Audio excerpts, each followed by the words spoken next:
In this Wednesday photo provided by Dakota Snider, a woman is carried into a helicopter after being rescued off El Capitan after a major rock fall in Yosemite National Park, Calif, and nbsp.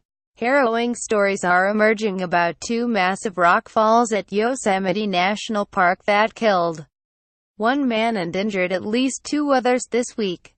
A British tourist died Wednesday while climbing the park's El Capitan monolith, and UK media reports quoted relatives saying the man was killed while trying to save his wife. Another fall occurred Thursday. The wife of the man injured during that rock fall described the tense moments in which debris blanketed their vehicle and sent them and others scrambling for cover. Rachel Evans was with her husband, Jim, who was driving, and her sister and brother-in-law when massive chunks of rock separated from El Capitan and dropped hundreds of feet to the ground below. Evans told KSE, "Something came through our sunroof. But we didn't know it was closed. We didn't know what had happened. But it shattered and dust just poured in." Visibly shaken, Evans told the station. "So we were trying to outrun it and was like, go, let's go. And at the same time, my husband reached up and was like, oh, my head, because he was bleeding profusely." Thursday's rock fall was believed to be larger than the deadly fall the previous day. "It could have been a lot worse," said Ken Yeager, president of the Yosemite Climbing Assn, who saw the aftermath of Thursday's incident.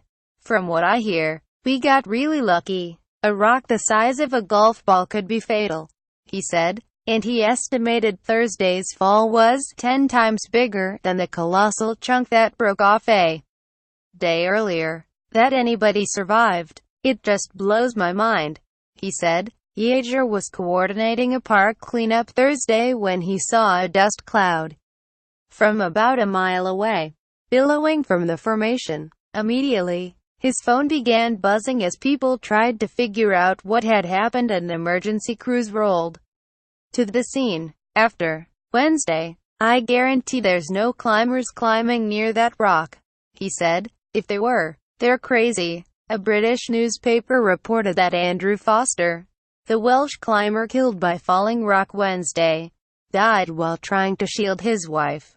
Foster's wife, Lucy, told her husband's aunt that he jumped to cover her as tons of rock came cascading down the face of El Capitan, a 600-foot granite monolith that attracts climbers from around the world.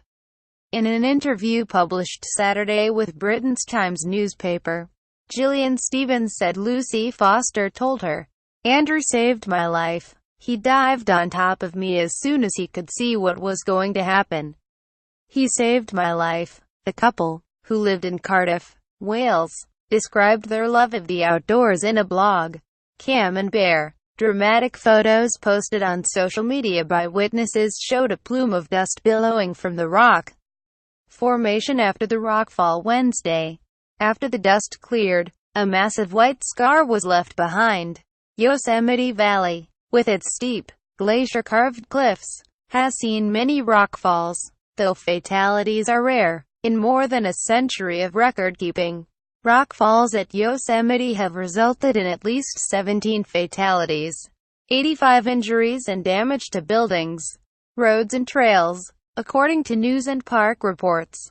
Most occurred during periods of heavy rain, snowmelt or cold temperatures. Geologists actively monitor the rock walls and hillsides throughout the park, officials have said, as scientists have come to learn.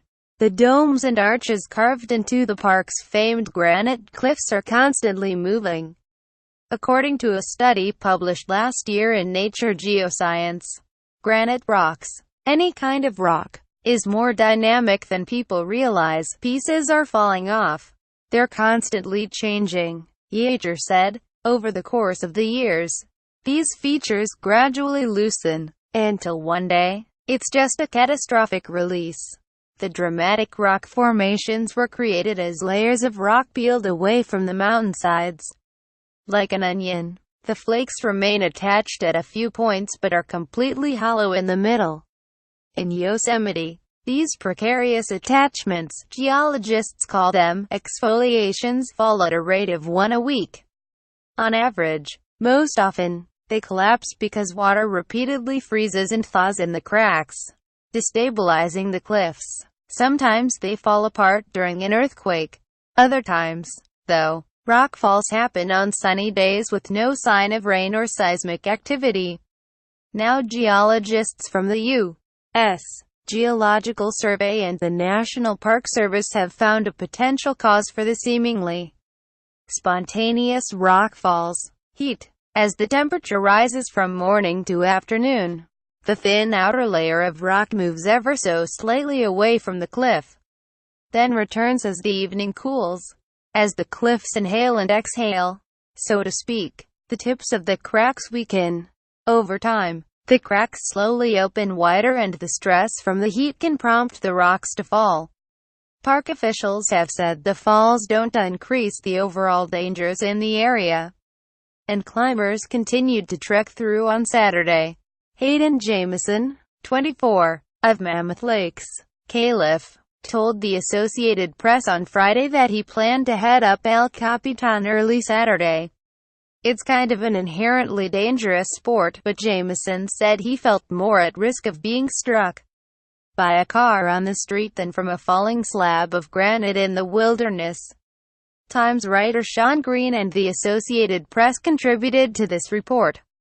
Updates: 12:15 p.m. This article was updated with details about climbers continuing to trek El Capitan. This article was originally published at 8:15 a.m.